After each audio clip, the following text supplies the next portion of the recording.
morning, and welcome to Beware Spoilers. I am Adam. We are here to discuss She-Hulk and unrelated. Clean my rear. Okay, that is good. It's one of those things where it's like my car does not have a rear windshield wiper, and until you don't have it, you don't realize how important that is. My old car, I think, did. So when it rains, in order to not have my rear windshield obscured, I have to keep my anti-frost on. So because, that's always a fun thing to deal with. So She-Hulk, episode 8. I think this is the best episode of the season. And I think that it is... Motherfucker, can you get farther over and not in the fucking driving? Like, you dumb motherfucker. People on bikes should be shot if they don't stay in the bike lane. Asshole.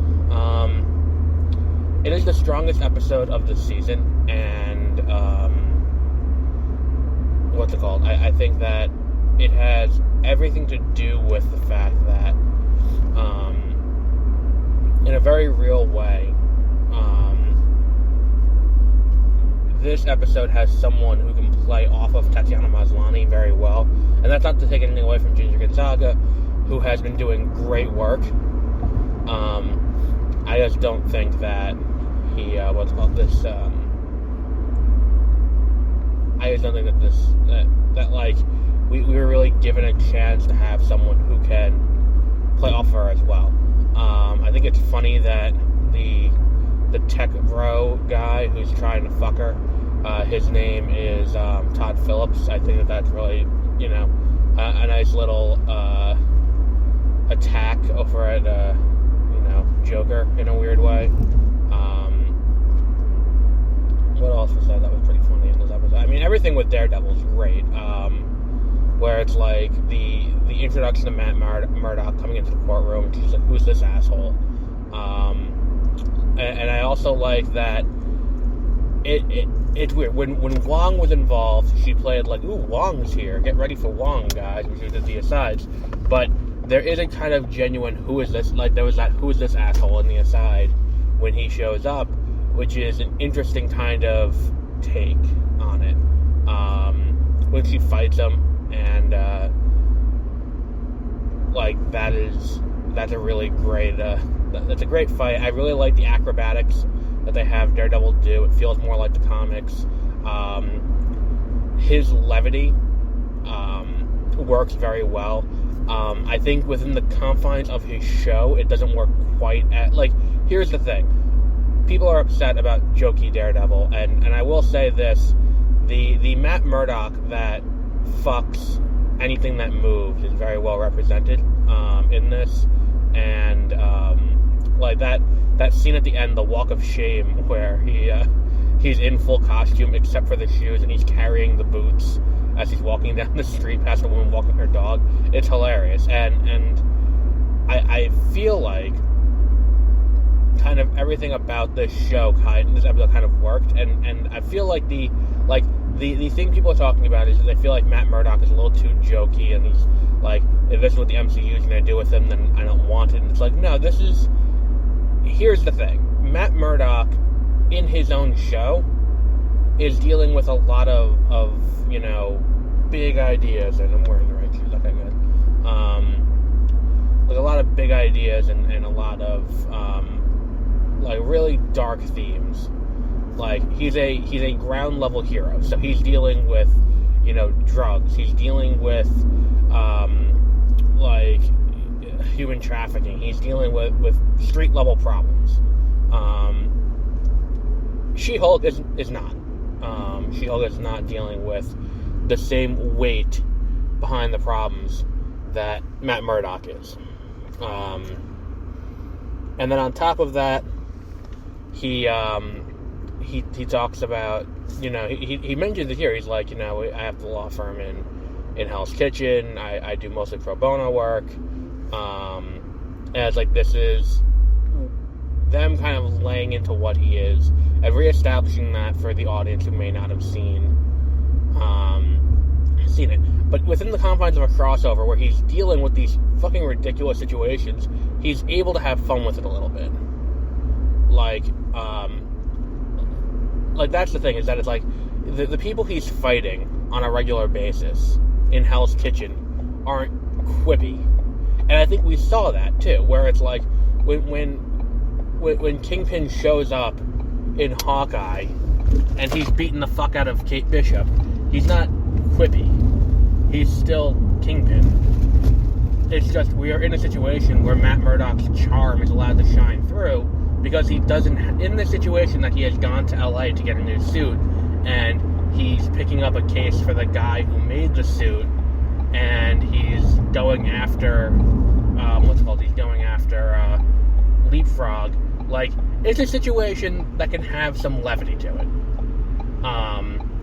And I think the thing, too, that I like about the show is that it's really opening up the MCU in a way that none of the other shows really have, where it's like, this show now feels like it's a Marvel... Like, the MCU always kind of felt like our world, but with a few heroes. Like, there are a few heroes here and there, mostly Avengers or Avengers adjacent, and, you know, they're all here, and you know, all of that.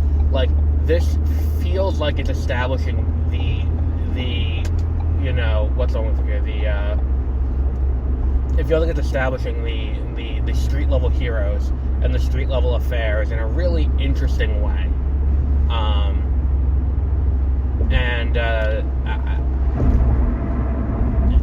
That it's a cool thing to do. I watched it episode twice. I watched it once when I was at work and then once when I got home, and I'm interested to see where they go next week, because again, I've always had kind of this issue with the Marvel shows where it's like, we know what we've gotten up until this point in the first 8 episodes. Going into episode 9, how do they wrap everything up in a way that feels cohesive and feels final?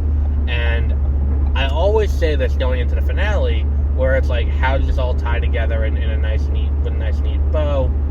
And I never actually can understand, and they always manage to do it. So I'm going to hold that judgment this time. Miss Marvel was a little shaky, I think, in the end, but that's just because I feel like they should have flipped around the culminations a little bit.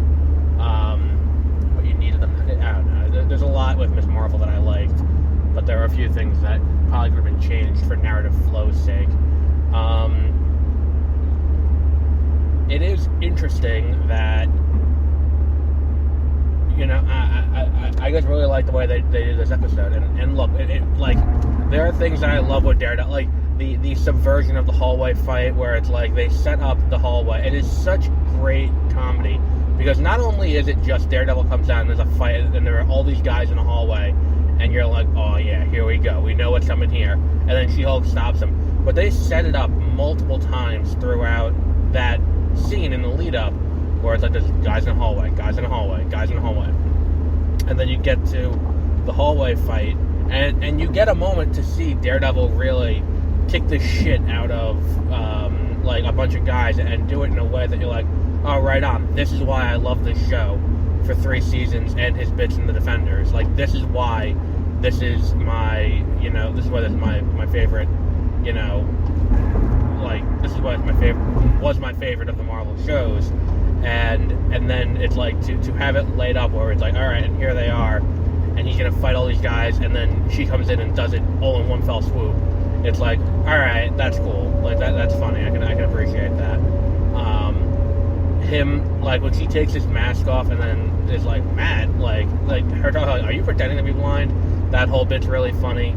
And then her talking about, like, when it's like, so who are you? And I'm a sucker for musical cues. Like, if you play the musical cue in the right place and do it the right way, you got me every time. Like, you know, anytime they do the X-Men 97 theme, which they've done it twice now, and both times it's worked for me. The one when they go when they introduce Professor X in Multiverse of Madness, even though I wasn't thrilled about the music Professor X in Multiverse of Madness, like that worked. And then in in Miss Marvel, when he's like, if you have a mutation, and you just get a little like that thing that got me. And then this one had a similar musical cue when he says I'm Daredevil. They started playing the theme from the Netflix show, and I was like, oh, this is perfect. Like, this is very much a and there's going to be some debate over that. There's going to be people who are going to be arguing this is not a continuation of the Netflix show. The Netflix show isn't canon, because there were people who continued to gripe about that and are still saying that to this day. And I think that they're wrong. Like, I think they're categorically wrong. I think what we're up to. I think that there is nothing about the Netflix shows that are not canon to what's going on in the Marvel Cinematic Universe as it stands right now. And it does kind of meld together. I think the more interesting thing will be, do they put Deadpool in the Marvel Cinematic Universe? Because there's a world in which they just say, oh, Daredevil was always in the MCU. Like, there's a world in which that works, because he was in, like, that first fight takes place on what could be a helicarrier. Like, and I remember reading that at the time, so it is very easy to just meld that right in and be like, okay, this is now the MCU proper. But yeah, I'm interested to see where they go with all of this. And that ending is so great. Like, the ending is such a perfect ending for the entire thing, where it's like, you know, her achievement being overshadowed by the fact that she's online dating, and the fact that she has sex is not incorrect. For reality, that is exactly what would happen, and I just, it is such a great ending to the episode going into the finale. And I think I don't even know where the finale goes from here, because that's the thing, is that the Intelligentsia is probably not going to end up being the big bad. And I think the other issue is, because of the one gripe I have of the episode, is because Jen breaks the fourth wall so much, and because she has that kind of limited omniscience in that way, in so much as she knows the tropes of the kind of story she's in.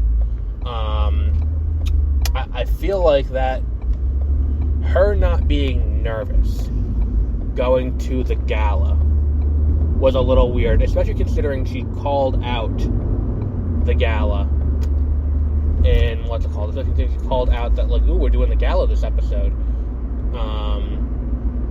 And a surprise thing. It's like, what kind of a surprise is this going to be? Is it going to be kind of a Hulk Buddies Red, or is it going to be, you know, some other kind of twist at the end? And the fact that happens and we don't see her express any nerves about going to the gala, I think that could have been played for laughs a little bit. Granted, the episode was almost over at this point. I do just feel like that was a missed opportunity. And I think this is all the Daredevil we're going to get, because he did go back to, New York. We may get a postscript at the end of the finale that may set up where Daredevil goes from here. We may get a postscript in, I think that's and I think that it's telling for the show and the Marvel Cinematic Universe, where it's like, we have this entire show about the agency of a woman. I think the two most likely post-credit scene explanations are either what happened to Hulk, why is he going to Sakaar, or what's happening with Daredevil, and what's going to be going on with Echo. Because Echo comes out early next year. I think within the next 6 months we're going to have Echo. So I think it's telling that we're going to have those two things kind of as the most likely candidates going forward. What are we going to discuss in fuck me, the train. in the Marvel Cinematic Universe going forward. But yeah, we'll wrap up there for today. She-Hulk is on Disney Plus. If you want to check out Disney Plus, it is on there. This week we have today, after work on my way to the movies, we are going to discuss what's it called? We're going to discuss Pennyworth, Secret Origin of Batman, or The Origin of Batman's Butler, episodes 1, 2, and 3, which dropped on HBO Max. And then after that, Amsterdam. I was going to do it yesterday, but we were short-handed at work, and I was exhausted, so I was like, fuck, I'll do it Friday. Because at least Thursday after seeing the movie, I gotta do a review, I gotta go home and eat, and then get up early the next day. I can sleep in tomorrow if I'm tired after, which is better all around. So I think we'll wrap up there for today. I think that is enough ground covered. So tonight we have both Pennyworth and the other one, Pennyworth and Amsterdam. Tomorrow morning, Werewolf by Night. And Sunday, we have something special planned. So until then, have a great rest of your week.